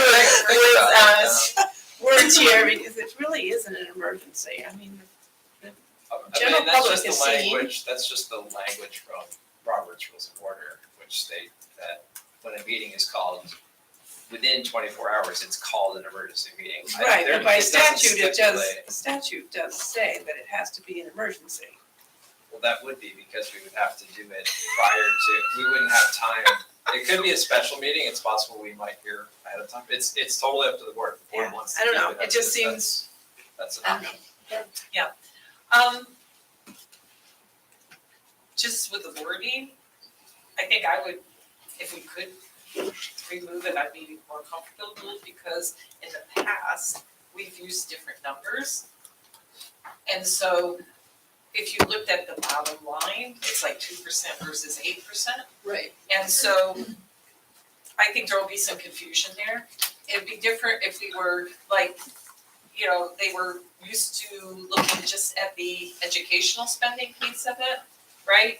So if they look at 2 versus 8, they're totally different things. I can't remember what our increase was previous year. And so that was why I zeroed in on it way back when, because it bothered me a little bit, Yeah. you know, because it was different.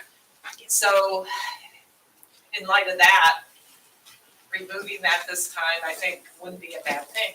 And I'm wondering, is it possible as a board, I guess we didn't warn it, but could we basically say, if in fact this changed and we got word, could we do a conditional vote? I don't know if that's Someone checked possible. into that, and I believe we can't do that. Okay, Isn't Okay. every district in the state in I the tried. same situation? the Career Center is not going with the language our book's gone to print.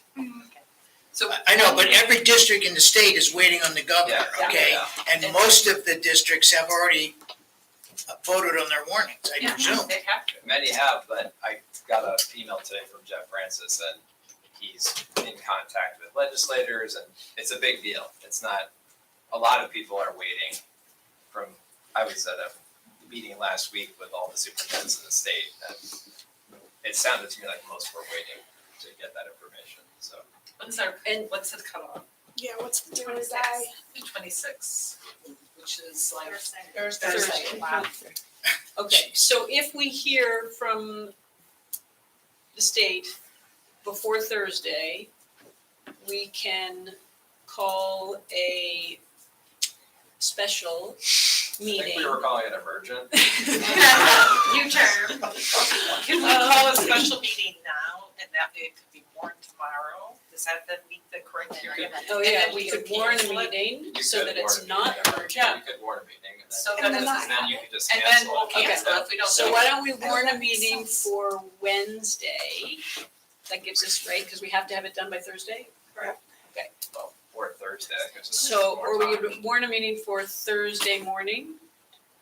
And we just need a quorum, to be able to vote. So Thursday morning, what time do we think we might have information by? Yeah, I'm what not do you available think you would do? Thursday mornings. I could too. I could- If we do it 9 on Zoom. 9 o'clock on Zoom, yes, Present, nobody I has to can go anywhere. Wait, is that exactly true? Does somebody have to be present then? I can be here. It's you, There has that's sufficient? There has to be a person. There has to be a can- physical location. I'll be here. If we warn it, Okay. Heather, if we warn it for here, 9 AM on Thursday. Do we wanna take a straw poll to make sure you can have a quorum? Yeah, Yeah, I can't be here. who can be here at 9 AM, or who can Well, Zoom on at Zoom. 9 AM? The date on that is the 25th? 26. 26. No, 26th is Thursday, isn't it? Yes. Yes. Thursday, that's Oh, what we're Thursday talking morning, about. I see, It's the okay. only day of the week. 1, 2, Me, the 3, 4, 5, 6, 7, 8.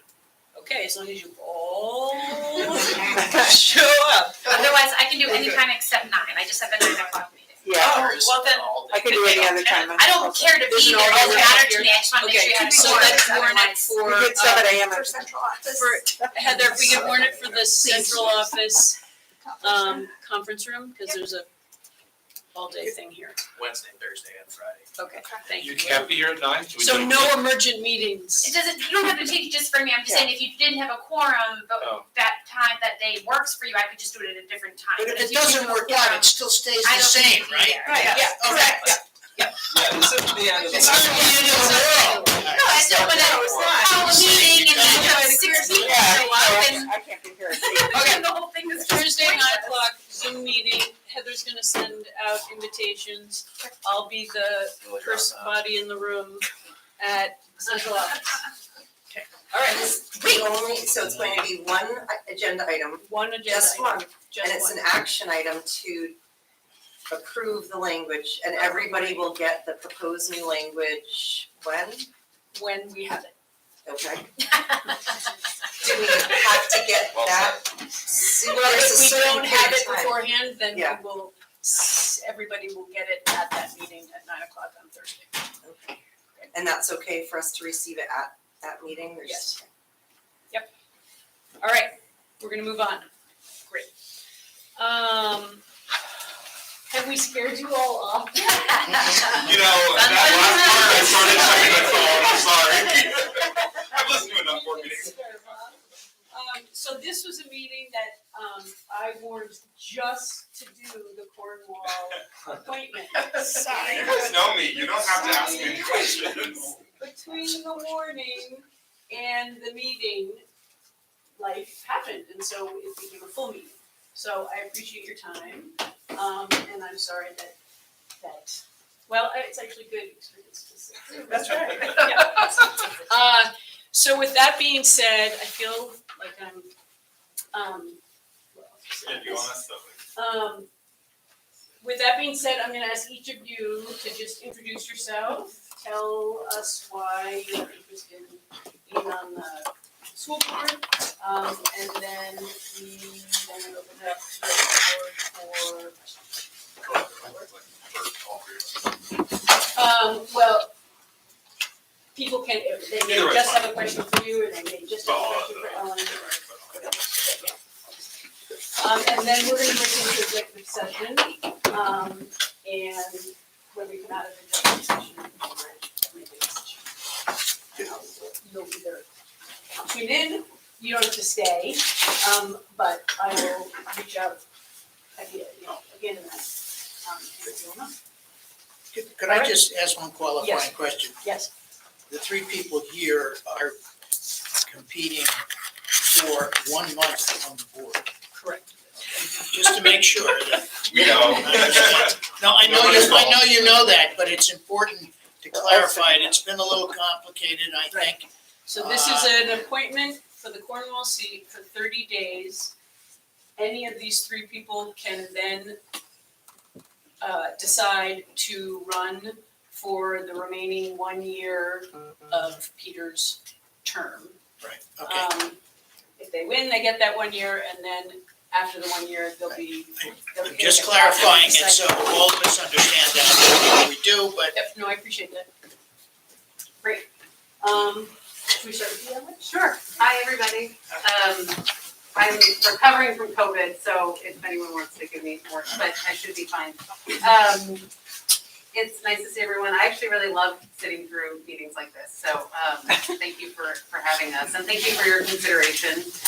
of my interest in joining the board. I hope everybody got a chance to read the letter, which is probably the most articulate I can be about my interest, but I'll just say that I am really deeply admiring of the work of the school board and also of the impact of the work that you all do. I appreciate as best I can from outside how the decisions you make, even what you were talking about tonight with which firm to go with in deciding who will replace Peter, has these huge impacts on kids and staff and families across our county. And I'm really deeply committed to the health and the vitality of our communities. And I see that the work of the school board probably has the single greatest impact on the strength of the 7 towns that make up the district. So I really appreciate what you do. And also, to the best that I can, appreciate how big the issues are that you're grappling with now and that you're facing in the next years to come. The fiscal challenges that are ahead for the district, continuing to deal with the fallout from the pandemic, which is certainly not over when considering the impacts on students and teachers and staffing, and also just thinking about what it looks like to have a new leader at the helm of the district and how to make that a really stable and smooth transition, particularly for staff. I would imagine when it can be an anxiety-producing experience. I have a lot of experience working on projects that bring together very diverse groups of people and leadership, many of whom disagree with each other about what even the problems are, let alone what solutions might be. And for whatever reason, I really enjoy that space. I'm at least very experienced and comfortable in that space and in those conversations. And much more than any particular agenda or policy, I would really come to the board with a lot of ideas about process and process for engagement and collaboration and strategic planning around how you make big, painful decisions with lots of voices involved, knowing that ultimately there are decision makers who have to make those decisions. So that would probably be what I would immediately come in to the board with, as well as just a real interest in understanding how the district can make sure that students, particularly the most vulnerable students, and our staff have what they need so that they can make sure that our schools are vibrant and healthy and joyful places for kids to be successful and for people to work in. So I'll stop. I'm very interested in your questions, and I know that there are other folks here too, but really appreciate your time and your consideration. Thank you. Since it has been, I know you guys have had a lot that you have ended up having to talk about. I will keep it short because you guys also all, except for maybe Brian, I think we just met today, but otherwise, but I've certainly seen you in meetings, but otherwise, I think I'm fairly known for better or worse quantity. So I think you kind of all know more or less where I stand on things, what my approach is, whether that's positive or negative, it would be what it is. So I'm not fooling anybody about who I am and how I would approach things. And there's a reason I'm largely focused on the voter election right now, because I have some guess as to how this is going to go. But feel free to ask me any questions. Come on, Chris. I'm Jeff Taylor. I know some of you in the room. This is a new way for me to get involved in the school. I spent a lot of time, we've been in the community for about 11 years now. I spent a lot of time in the elementary school and my kids were there. Now that they've moved on to moms in the high school, I feel like I haven't had quite as much contact and opportunities to get involved in the school district and the educational system. And so this is a chance to kind of get back and give a little back to the school district. My kids have had a great time, both at Cornwall. My son loves moms. He's really having a great time at the high school. My daughter's thriving at the middle school too, so that's been pretty fun to see. My background is, I grew up in a public school system in Southern Vermont. I transitioned to college, stayed there for way too long, but I had a great time. I got my master's and my bachelor's and my PhD, and then stayed and taught for 4 years at a college in Northern New York, and then moved back to Vermont to start a family, follow my wife, and we did the same thing when we moved to Cornwall. It was to follow her career down here, and I've had a great time staying home with the kids and getting involved in their growth and development.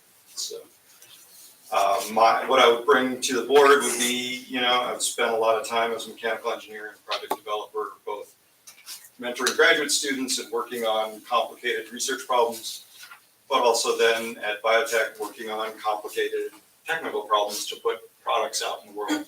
So whether it's working with groups of 10, 15 people, a lot of times to enact or to create some device, within a budget and a time frame and get it out there for the world to use. That's kind of the background I have. It's a little different than what we're doing here, but they're all problems, and we can use similar kind of systematics, we can use similar systems to solve some of these problems. So, Thank you. Yeah. Thank you all. I'll open it up for questions. Anyone have any questions? Jen? I'll just start by thanking you too. Thank you, all three of you, for taking that chance to come out and put yourself out there. I think when a lot of us ran for the first time, we were unopposed, so we didn't have to talk about anything. We're just looking for somebody to put their name on the ballot. And so to come out and, to write a letter of interest and to come out and, explain your reasonings for wanting to join the board, it's really appreciated. And thank you for coming out regardless of what ends up happening tonight. Mary Heather. I would love for each of you, just one at a time, to just give us a sense of what your priorities or what you think the priorities are for ACSD as we move into this next year. Just Keep it going. Yeah, go ahead. Keep this. I think personally, my priority, and I should start by saying I would really work hard to learn a lot from you all and other people with a lot of wisdom and expertise about everything that the board is facing and the district is dealing with. So that's my caveat on all of this, is that I wouldn't come on here presuming to know nearly enough to have a really firm position or opinion on anything. From a personal standpoint, I really care about student to teacher ratios as just sort of a very overly simplistic, but I come back to sort of a guiding star of how can kids and adults have resources and time and space to work within the needs of the schools and what our kids need. So I know that there's a world that goes into understanding what the ideal of that might be and also the expense attached to that. But that's something that I think about and I care a lot about when I think about education. When I think about the district, I think it's fiscal, right? I just sort of imagine between the drying up of federal funding from the American Recovery Act and sort of the budget implications of needing to figure out how those one-time funds are not going to be there anymore, but they were spent on a lot of needed things. So what does that mean? The changes in the state funding formulas and the impacts of that on the district, and then also the infrastructure component of facilities in need of a lot of work and renovation to varying degrees of great expense. And every one of those has huge policy impacts, population impacts. I mean, and again, I don't know what they are, but I can appreciate that those are really huge priorities facing the district. And then I'm really interested in having lots of conversations with folks about kind of what it feels like. I know there's a lot of conversation on equity and equitable access to a really strong education. So I have a lot of work to catch up on what that conversation looks like within ACSD, what the action team is putting together. I love that there is an action team that's sort of focusing on implementing ideas and not just putting them on a shelf. And really understanding how vulnerable students and families in our district are reached, right, and are connected in a way that they have what they need to be uplifted. That would be, again, I know that's very broad, but those are kind of the main things that I've been thinking about. I wrote down a few, so I'll try to just tick them off relatively quickly so it doesn't take too long. Obviously, the superintendent search would be the first thing. Personally, I probably would have voted for Mac and Jake myself. I liked the fact that it was heavy on board involvement toward for the end, because then new board members should be there.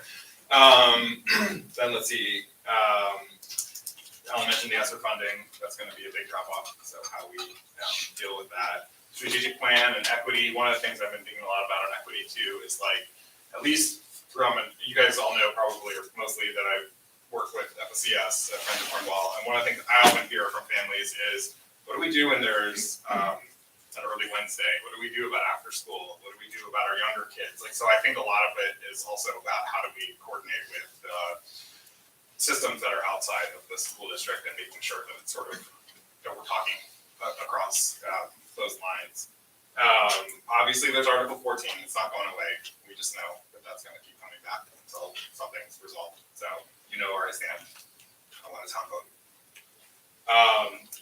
I think Moms still has a lot of work to do, and needs to be, from what I've heard, and I don't have Mom's kids yet, it's definitely not where it used to be. And it's better than it was last year, but it's got a lot of work to go. And I think, unfortunately, some of that has to do with not having listened to the teachers. So we need to go back to that. And then the bond size, and I think 100 million is way more than what we need. So I think there's a lot of tier 3 stuff in there, and 10 is much closer to where we should be. Thank you. I'm not coming in with a lot of priorities. You know, I know there are a lot of challenges facing the board. Those challenges are gonna come and go over time, and some are gonna come up more quickly than others. As you mentioned, you had an agenda for tonight and it cascaded or spiraled, right? That's gonna happen over time. I am interested in long-range planning for the district. I suspect over the next 10, 15 years, we're gonna see more and more people moving away from coastal cities towards mountainous towns, towards freshwater. Vermont's a great place for people to move towards. We're gonna be an attractive spot down the road.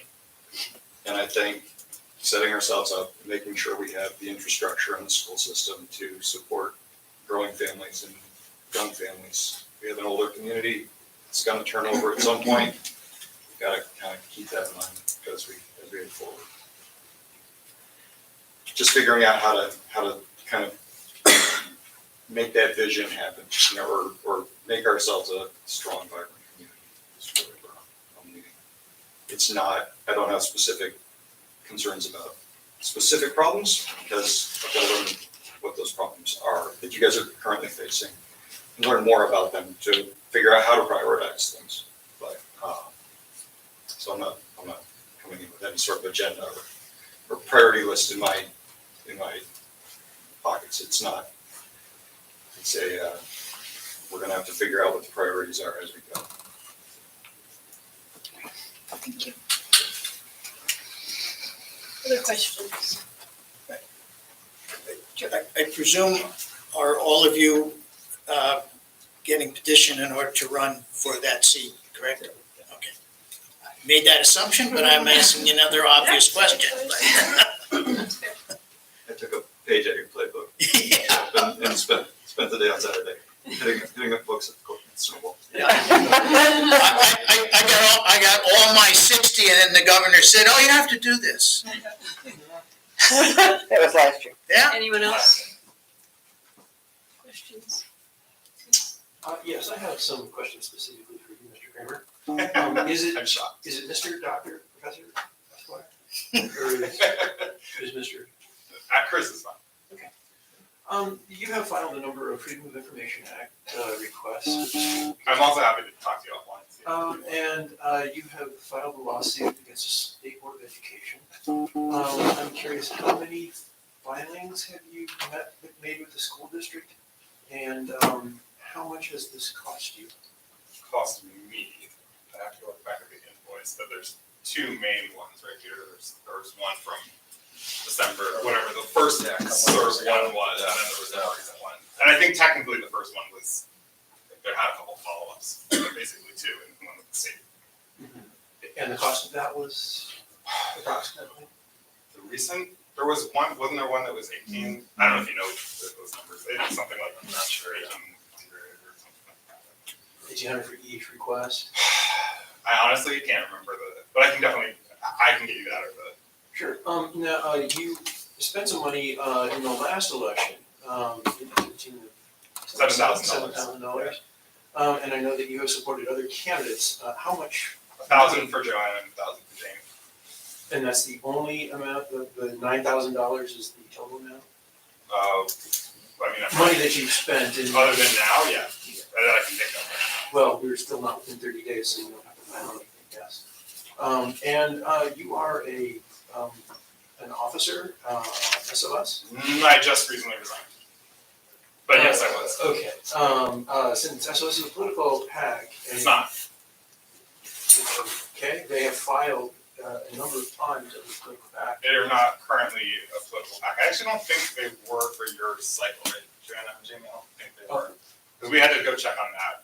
So I don't think, if you look it up on this, whatever, Secretary of State's register, I think they are, but I'm not sure when, for which periods. Because they're not currently, because there's certain criteria you have to meet to be a PAC. It's like you have to accept 1,000 and spend 1,000, something like that, and they don't currently meet those criteria.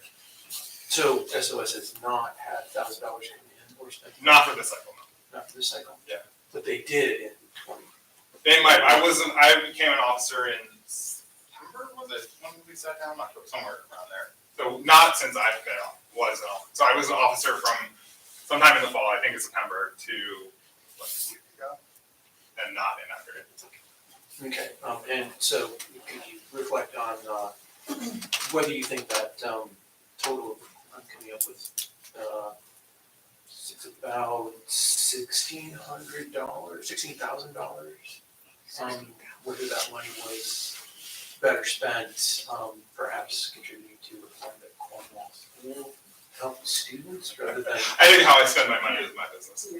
Okay.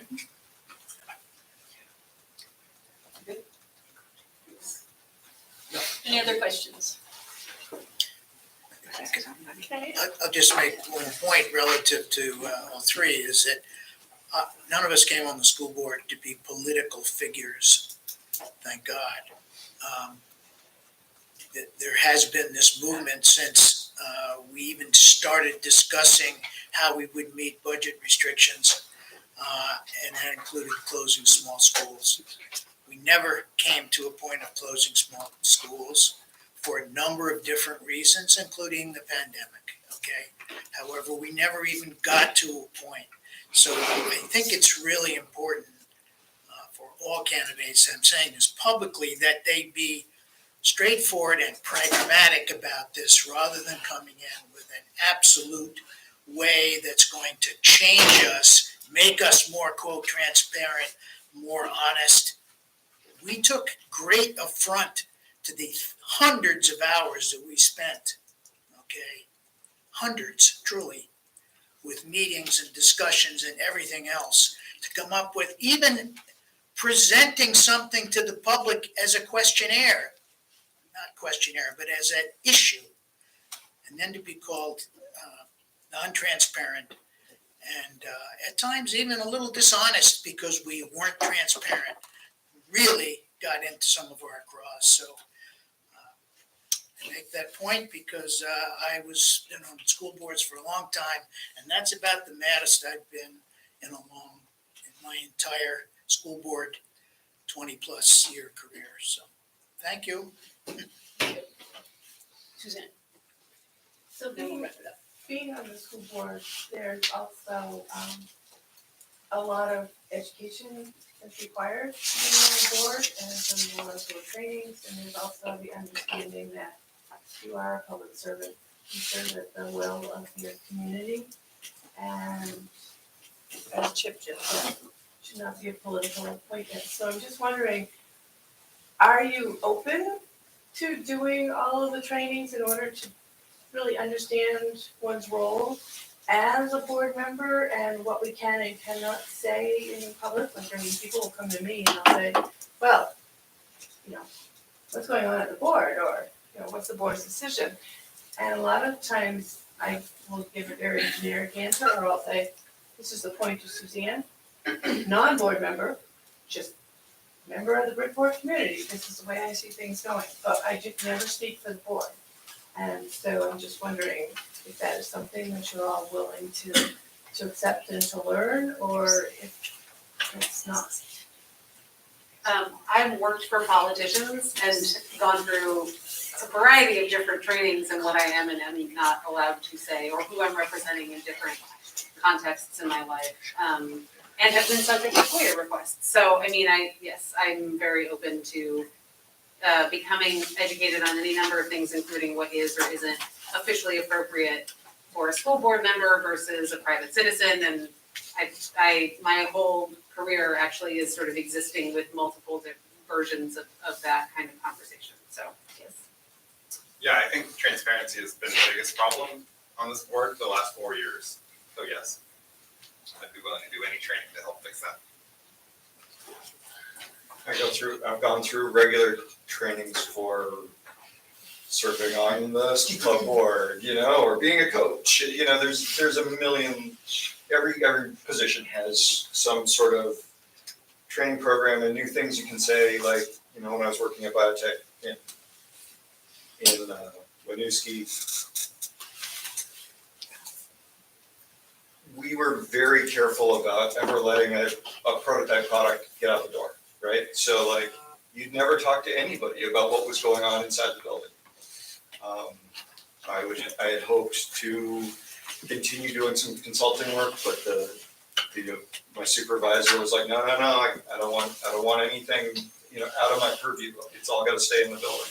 So I would travel out when I needed to consult. Same kind of thing, right? And it wasn't a public position, but you had to be very careful who you talk to and what you talked about, because, you can't speak for the company, but you also don't want to get something out there that the organization, the company doesn't want to share with the rest of the world. And there's things you can talk about. And so there's lots of trainings to go along with all the positions I've had, whether it's teaching in college, biotech, or in industry, and then, little community programs. We have executive discussions at all those programs too. All right, if there are no other. Lindsay has something. Last I'm pleasantly surprised that there are actually 3 candidates, because, a lot of these are unopposed. And so part of what I'm saying is just a statement. Before I ran for the board, I had no clue really what I was getting myself into. I went into it with a very idealistic perspective, I think. It's a lot of time, and you put a lot of positive energy into it, and you don't always get positive back. And it's been my experience since I've been on the board that everybody's doing it for the right reasons. And I guess the ultimate right reason is for the students. Sorry. I was trying to see something and I was muted. I didn't realize I was gonna wreck it. Oh, that was freaky. Sorry, I didn't interrupt you. So we might all have different perspectives, but it's for the students. And not the students at Mary Hogan where my son goes, but for all of the students in the entire district, the students to come in the future. So I guess it's more of a statement that, it's really important to come into it. Don't do it if that's, if you don't really care about that, because this is not a political job. It's not glamorous in any way. You're just like sitting here, you're like, oh, I love meetings like this. It's like, really? Literally,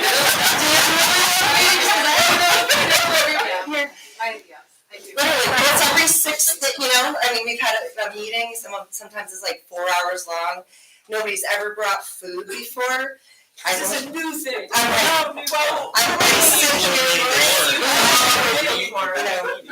It's a lot of time, it's a lot of energy, and a lot of conflict that I'm so pleased we're able to have such different perspectives and still respect each other.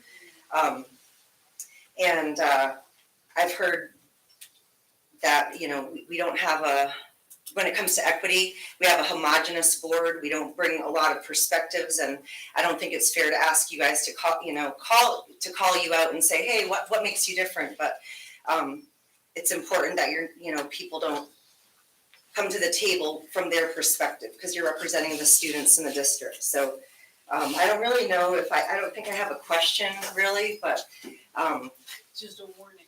Jen had, don't do this again. It's only 1 month, but it's gonna be a year. And yeah. So Thanks, Lindsay. no, seriously, it's a workshop. Yeah, and we have to all work together. You can't force your perspective. Sometimes you're the only person that disagrees with everybody else, and that has to be okay. You have to be able to. Sitting next to me. Why?